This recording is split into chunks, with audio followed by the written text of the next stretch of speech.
This is Joshua Hart here for Seconds Out. Delighted today to be joined by Gareth A Davies for the first interview of the new year. Gareth, Happy New Year. I know we're about a week into it now, but always good to catch up, always good to see you. And how is everything, mate? All very well, thank you, Josh. Happy New Year to you as well. Just move that out of the light a little bit. Yeah, all very good, thank you. And hopefully the first of many this year.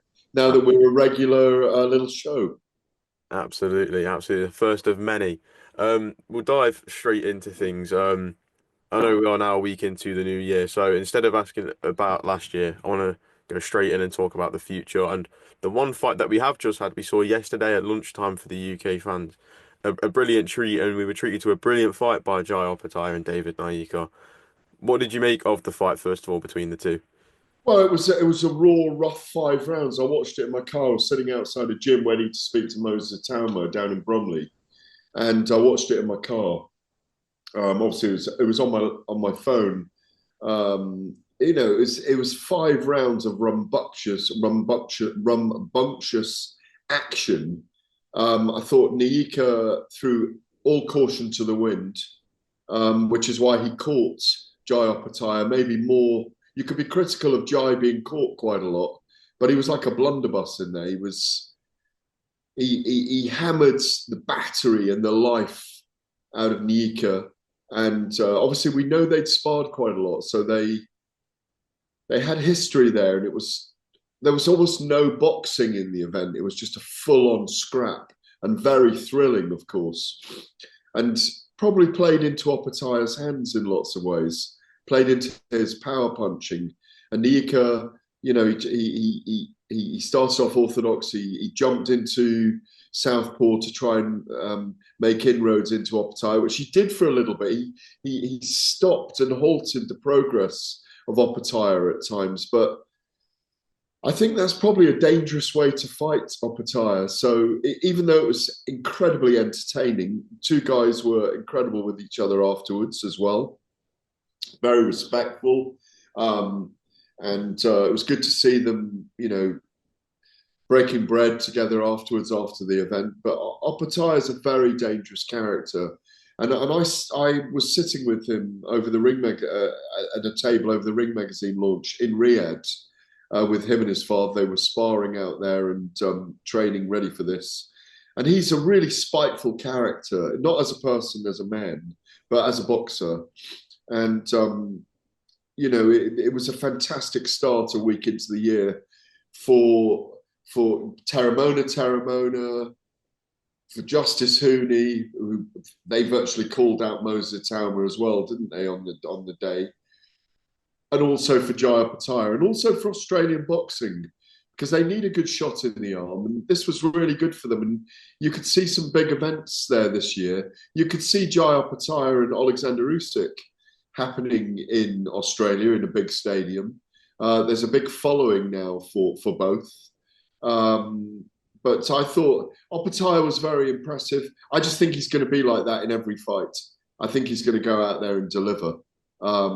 Could he beat Oleksandr Usyk as they're talking about? I'm not sure about that. He's probably going to fight Zurdo Hands of Gold, or sorry, the Golden Southpaw Ramirez first, because he wants to unify all the belts and become undisputed at cruiserweight. But he started the year very, very well, and I understand he's probably going to be in London this weekend as well, so it'll be great to see him. For Opetaia and looking at this cruiserweight division, as it stands right now, it does look like the only fight out there is Zurdo Ramirez. He's obviously called him out in the ring after the fight yesterday, but once that fight's on, and if Opetaia does get the job done, does he maybe look at making the move to heavyweight to face the likes of Oleksandr Usyk and fighters like that? Yeah, I spoke to him about that over that dinner.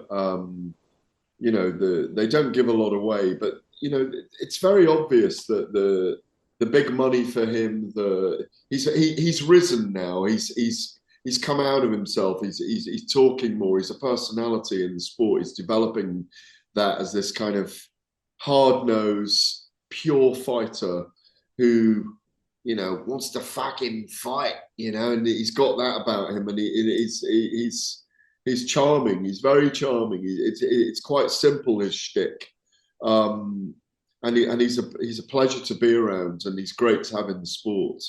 And I do think up there at heavyweight, he can handle himself. He reminds you of similar size to David Haye when he moved up from cruiserweight to heavyweight, and obviously with similar type of power. Whereas, well, David might have actually had a bit more power than Jai at heavyweight, but it's a good move for me to go up.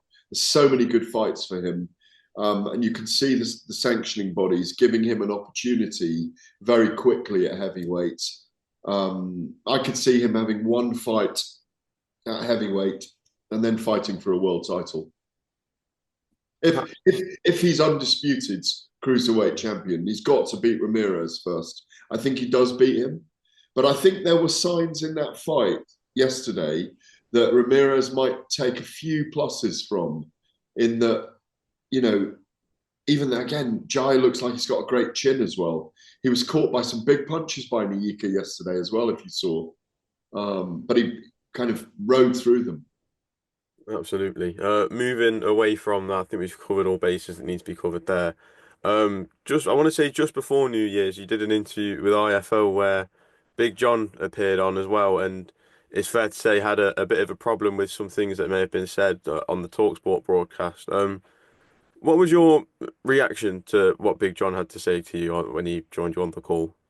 Well, I mean, I reacted as I reacted, which was I was just a bit mystified as to why he was attacking me for a point of view that I thought the judging was a disgrace, because for me, clearly, Dave Allen won the bout.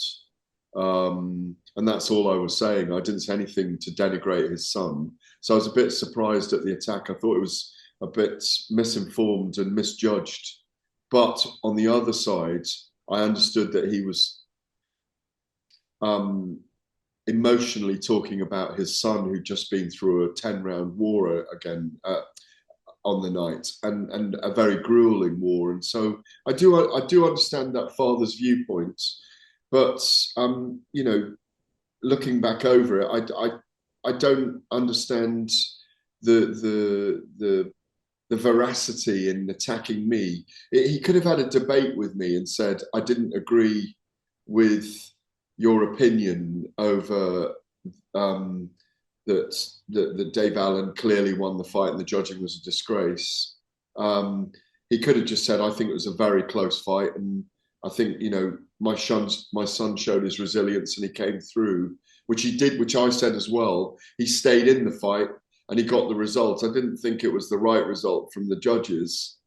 I think he got some of his facts wrong, but I'm not put out by it, because you've got to understand that it's the father of a boxer, and he's emotionally, mentally, physically even invested in it. But I just think he was wrong on what he was saying, and to denigrate me over having an opinion, it just didn't make any sense. What did you make of it? What, the scorecards? No, any Or of it. all of it? It's very understandable to see why Big John was. I think it's always harder to keep a level head about something when it's a loved one involved, Exactly. and your natural instinct is to go and defend it, to defend your loved one. So I can see why. As for the scorecards, I do think Dave Allen won. I think a lot of people have said that they thought Dave Allen won on the night. I'm gonna have to cut that out. I've just had the worst voice crack there. I can't let that go in the interview. That voice crack was horrendous. Well, are you just reaching? Yeah, apparently I'm still going through the changes that every young man goes through. But no. Um, just one last thing. Obviously, Big John has since come out and done another interview with IFL TV, where he has not took a back step on this on the comments, but has come out, and one of the things that he said, which I found quite interesting, was that he was actually more upset with Spencer Oliver than yourself. Obviously, I'm Well, guessing. he's actually seen the video now. That's what it is. When he Hmm. spoke to me, he hadn't watched it, and I think it was secondhand. It looked like he'd had secondhand evidence. I mean, on IFL, Coogan had told me that Big John wasn't very happy with the comments. He'd obviously seen the clip, but if you watch the whole broadcast, because I know what I said, which was, you know, Johnny showed extremes of resilience and determination to stay in the fight, but I thought the judging was a disgrace. Spence said it was diabolical. I said it was a disgrace, I think it was. I just don't see. At, at the most, you might be able to score it a draw. Yeah. But you know, we didn't use the word robbery.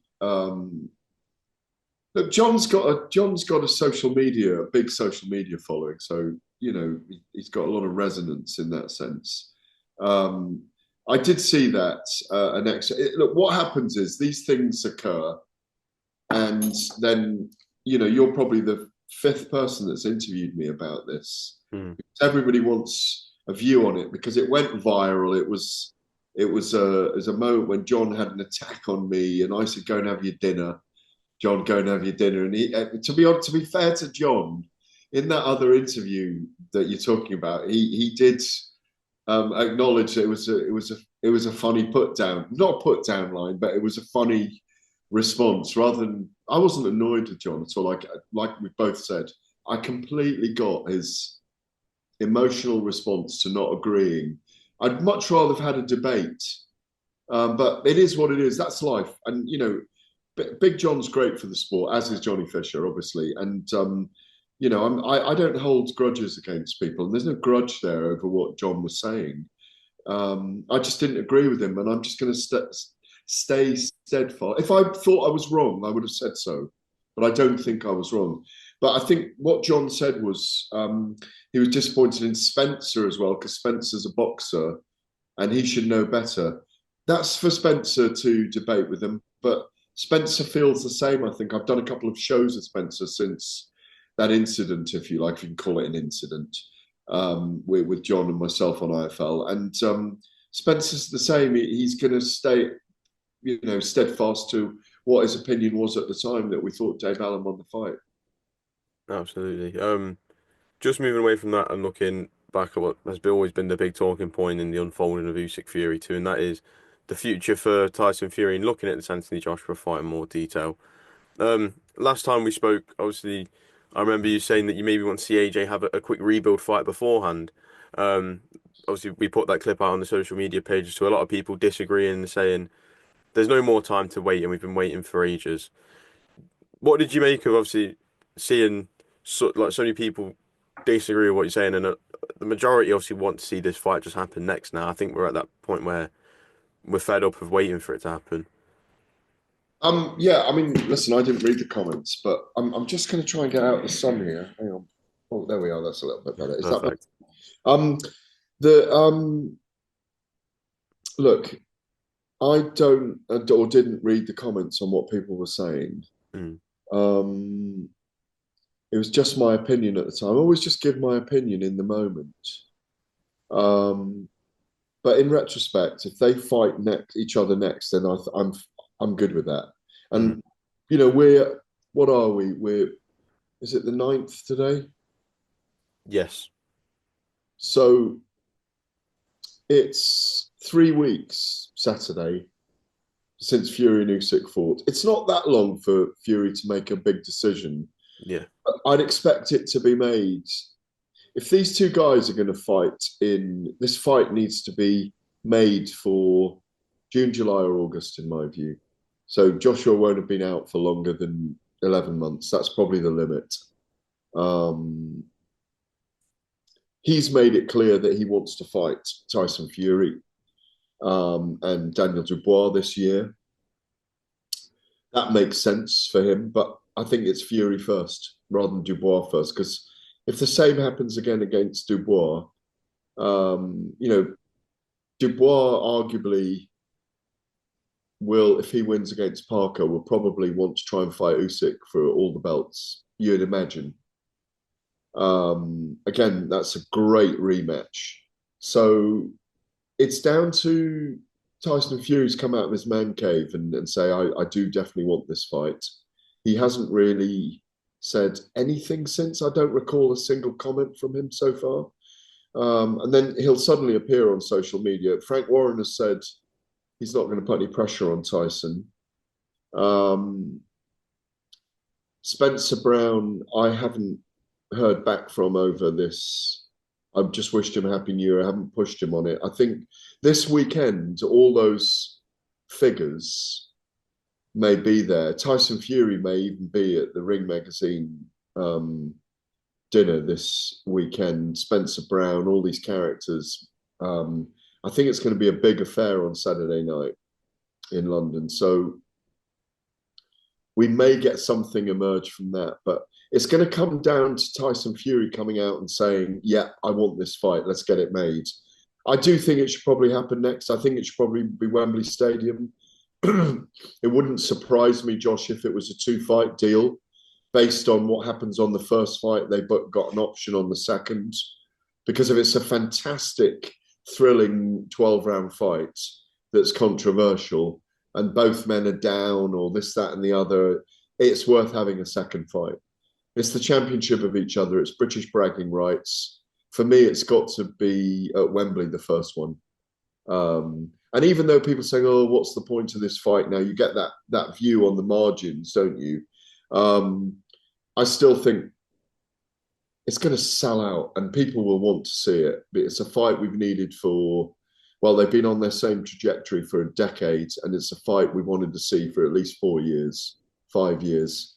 Look what happened to Deontay Wilder and Anthony Joshua from 2018 onwards. 7 years on, it doesn't look like we'll ever see that fight, even though I'm sure Anthony Joshua, I think he might have even said to me at some point in a group interview that, yeah, he'd still fight Deontay Wilder.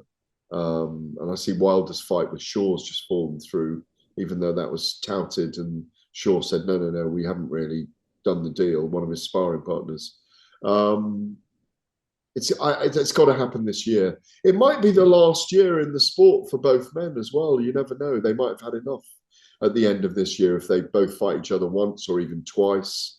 You know, I don't see them going on and on and on from here. Well, I've got two more questions on this bit. My first one is, do you feel we're getting into that Khan Brook type territory where, No, or do you feel, no, no. With Khan and Brook was way, way past its sell by date. mm, They were both half shot at the time, and it was a question of um, just who had him the most left. And mm, I don't think that's the case with. Yes, they're a little diminished. I don't think they're at the same level of can I say diminishment? I don't think they're at the same level of what they've got left as Khan and Brook were. It mm. almost felt with Khan and Brook that it almost felt like who landed first was going to win in that fight. Um, I think I think Khan's admitted since that he kind of knew that he didn't have much left. I saw an interview the other day. Did you see that? I've seen clips, but I think he did in a podcast on the Stomping Ground. I'm sure he said something about along the lines of that. Yeah. Um, but again, had those two not fought each other, I mean, it's not on it's on a much bigger scale than um, Junior Witter and Ricky Hatton never fighting. Ricky Hatton didn't want to give Witter the time of day in the end. It's a fight we probably should have had at 140 pounds. Um, but I think people may disagree with this, but we never got Lewis against Riddick Bowe, Lennox Lewis against Riddick Bowe. And I think on the scale of what they've achieved as world champions, it's almost on that scale if we don't see Fury against Joshua. Um, and then they've got enough left to give to make it a very, very interesting contest. I still make Fury the favourite. Um,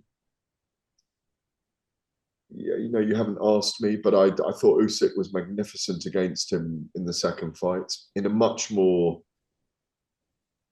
obdurate, skillful boxing match between the pair. He was always, not always, but he was kind of a step ahead in this fight. When he didn't let Fury lean on him, he didn't. He got in and out quickly. He gave as good as he got to the body this time as well. They were both magnificent. Two brilliant fights last year. Fury Usyk 1 was my,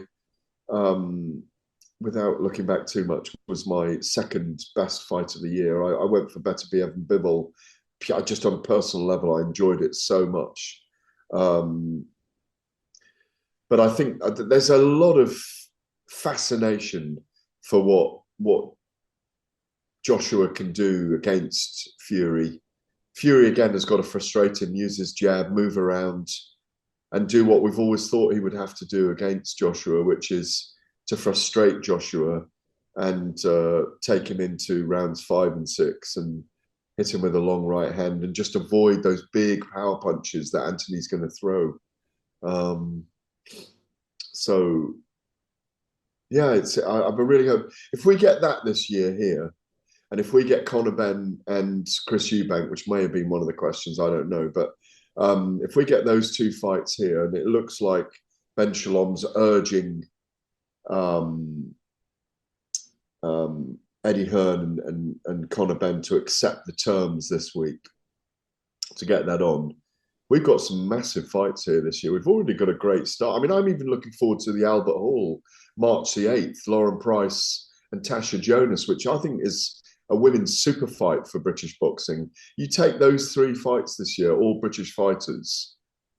I mean, if you get that in March, May, and June or July, those 3 in that order, 3 massive fights here. Anyone that says that Saudi investments diminishing or diluting boxing at the moment is completely off kilter. And I've read some columns on that recently, that it's diminishing it for fans. Absolute nonsense. We are. Last year was a 9 out of 10 for boxing, and it's set up another potential 8 or 9 out of 10 this year. Plus the prospect of Dalton Smith and Nadim Azim this year. Obviously, those 2 fights soon. I just bumped into Sam Noakes yesterday down in Bromley. I think he's a guy that's going to come through. Could be very exciting this year. Hamza Shiraz is fighting for a world title on February the 22nd against Carlos Adames. I'm trying to think. Nick Ball's about to fight as well. There's so many good things going on in British boxing right now. Maybe we get the Alan Fisher rematch at the O2 Arena. There's great stuff going on. Moser Tauma is going great guns. The prospect of him fighting Justice Hooney again, maybe at an O2 Arena or something is amazing. Do I need to say more? Am I missing things or not? Jack Catterall maybe fighting for a world title if he beats Barboza. And then I'm not even talking about the potential of Nakatani and Inouye, or Bam Rodriguez and Inouye, and Canelo and Crawford, and the rematch between Ryan Garcia and Devin Haney, and Tio Lopez and Devin Haney. And, did I mention Crawford and Canelo there? Yeah. I mean, there's literally, we're in an era where all those fights could happen this year. Mm. And if those are 1 a month, then bingo, Absolutely. Just my last one. My colleague Eamon Khan spoke to Shane McGuigan yesterday at the Adam Azim launch press conference, in which Shane McGuigan has come out and said that he believes both Tyson Fury and Anthony Joshua should just retire now. What do you make of those comments? Well, why would they retire when they both could earn 50 million for fighting each other in a fight we would all like to see? I mean, if Anthony Joshua or Tyson Fury were his guy, and he was training them, well, what was his reasoning for saying they should retire? I can't quite recall that. I can't quite recall it yet. I didn't write Did that he down. mean for their health that they should retire, or? I'd presume so. I'm not too sure. I'm not too sure on that one. Well, I don't agree, because there's a big fight there that we would love to see between 2 British heavyweights. I'm not going to ascribe to that. And they could both, when a fight could sell out Wembley Stadium, and they could both earn an enormous amount of money, and it kind of settles in the era who gets the bragging rights, then it's a no-brainer, frankly. And if they both want to, great. If one's being pressure's being put on them, as Frank Warren has said about Tyson Fury, If he wants to walk away now, there's no pressure on him whatsoever. Let him walk away. Same with that. If either of them wants to walk away, then fine. Don't put pressure on them. But I saw enough dog left in Tyson Fury at the end of that Usyk fight, where he thought he'd won, where he was unhappy about the scoring, where he he wasn't, he didn't look like a defeated man, did he? I do think he lost the fight. I don't know how you scored it, but I had Usyk winning 6 of the 12 rounds, one drawn and one to Fury. I had it 115, 114, a very close fight. Like the first one was close in my view as well. But I thought there's enough dog left in him to carry on and have another fight. And especially as it's Joshua. If there wasn't a Joshua there to fight, I'd say no. I don't think Fury's going to fight for a world title again. But I think we need this fight. Absolutely. Well, Gareth, I'm going to leave it there. Thank you very much for your time as always. First one of the year in the bank, and I'm sure we'll catch up again very, very soon. You're welcome. Cheers, Josh.